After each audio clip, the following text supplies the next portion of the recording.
जय श्रीराम। मी मंगल बाबूराव वरपे भारतीय जनता पार्टीकडून कमळ या चिन्हावर निवडणूक लढवत आहे।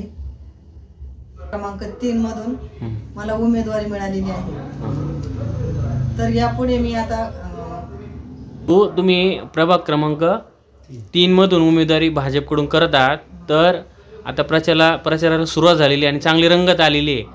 तर गेली 7 ते 8 वर्षापासून या ठिकाणी प्रशासक नेमला होता, निवडणुका झाल्या नव्हत्या, लांबणीवर पडल्या होत्या। तर आता तुम्ही नगरसेवक म्हणून ज्या टायमाला निवडून जाशाल तर तुम्ही प्राथमिक म्हणजे महिलांसाठी काय काम करणार? आता पहिली गोष्ट म्हणजे महिलांसाठी लाडकी बहीण योजना तर आहेच, तर अजून महिलांना इथं चोऱ्या जास्त होतात, सोनं गळ्यातले गंठण वगैरे घेतात। तर आम्ही या रोडला महत्वाचं म्हणजे सीसीटीव्ही कॅमेरे बसवणार आहे। आणि ज्येष्ठ नागरिक असन, ज्येष्ठ महिला असन, त्यांना कुठं बसण्यासाठी जागा नसते विरंगुळा म्हणून, तर आम्ही त्यांच्यासाठी एक आसन व्यवस्था व्यवस्थित करणार आहे आणि त्यांना एक व्यायामासाठी पण कुठेतरी जागा करून देणार आहे। त्यानंतर आमच्या इकडे धुळीची खूप समस्या आहे, रस्ते खराब झालेले आहेत, तर आम्ही पहिले धुळीची समस्या मिटवणारी म्हणजे रोड व्यवस्थित करणार आहे। त्यानंतर आमच्या इकडे गाड्यांचा आवाज खूप मोठ्या गाड्यांचा आवाज खूप मोठ्या आवाजात असतो, तर त्याचा आम्ही पायबंद करणार आहे। त्या मुलांना पहिले समजून सांगणार आणि नंतर त्यांना मग काहीतरी पनिशमेंट देणार। येथील शिवसेनेच्या महिला पदाधिकारी त्यांनी येथील स्थानिक विद्यमान आमदार त्यांच्यावरती गंभीर असे आरोप केलेले तुम्ही सोशल मीडियावरती पाहू शकता। तर तुम्हाला त्यात काही तथ्य वाटतंय का?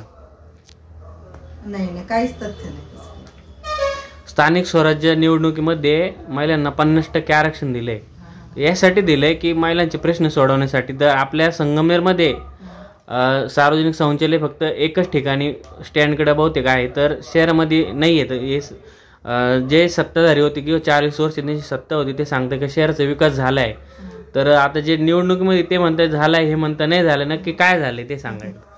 तसं पाहिजे तेवढा शहराचा विकास झालेलाच नाही पहिली गोष्ट। आणि आता इथून पुढे जो झालेला विकास नाही तो आम्ही करणारच आहेत। महिलांना प्रत्येक ठिकाणी आम्ही चान्स देणार आहे। त्यांच्या काही समस्या आहे, बचत गट आहे, बचत गटाच्या मार्फत त्यांना लघु उद्योग कसे निर्माण करता येईल त्यासाठी आम्ही आटोकाट प्रयत्न करणार। आता 4-5 वर्ष पूर्वी त्यावेळेस उद्योगांना सरकार एवढं प्रोत्साहन देत नव्हते, ही रिॲलिटी। पण आज FMGP असन, CMGP असन, या माध्यमातून लगेच महिलांना कर्ज उपलब्ध होतं आणि 35% सबसिडी मिळते। तर अशा तुमच्या वार्ड क्रमांक 3 मध्ये तुम्ही असं काही गृह उद्योग चालू करण्यासाठी काय प्रोत्साहन देणार तुम्ही? गृह उद्योगासाठी याच महिलांना एकत्र सगळ्या महिलांना आम्ही घरोघर जाऊन सांगणार आणि महिला बचत गट स्थापन करणार आणि ज्या कोणी उत्सुक असतील व्यवसाय करण्यासाठी तर त्यांना आम्ही नक्कीच उत्तेजन देणार आणि कर्ज उपलब्ध करून देणार। आज काही वार्ड क्रमांक असे तर त्यांचा विकास झालेला नाही आणि काही वार्ड क्रमांक असे त्यांचा चांगल्या प्रकारे विकास झाला, मग शहरामध्ये असं दुजाभाव काय? आता काही ठिकाणी कसं आहे, महिला बरेचसे समजा शिक्षण कमी असतं काही ठिकाणी, किंवा असा साईडला पडलेला जो भाग असतो तिथं लोक जात नव्हते, तर आम्ही घरोघरी जाणार का जिथं विकास झालेला नाही ते तुमच्या काही समस्या आम्ही जाणून घेणार आणि महिला बचत गट करणार आणि त्यांना पण आम्ही आमच्या बरोबरीने घेण्याचा नक्कीच प्रयत्न करणार। आता देशामध्ये BJP, त्यानंतर महाराष्ट्रामध्ये पण आणि आपल्या नगर जिल्ह्यामध्ये पण पालकमंत्री तुमचेच आहे, तर चांगल्या प्रकारे निधी येऊन संगमनेरचा अजून विकास होण्यासाठी तुम्ही प्रयत्नशील सगळे नगरसेवक राहणार का? हो, नक्कीच राहणार। मग आम्ही म्हणजे सगळी प्रगतीच करणार। तुम्हाला 5 वर्षामध्ये कळेल की म्हणजे मागच्या 40 वर्षामध्ये जो आपल्या शहराचा जे विकास झालेला नाही, प्रगती झालेली नाही, ते एवढ्या 5 वर्षात पाहायलाच भेटेल तुम्हाला।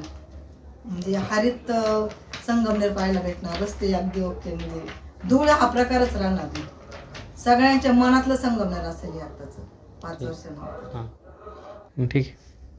मी मंगल वरपे महायुतीकडून कमळ या चिन्हावर वार्ड क्रमांक 3 मधून निवडणुकीसाठी उभी आहे, तर मला सर्व मतदारांनी भरघोस मताने निवडून द्यावे अशी मी अपेक्षा करते।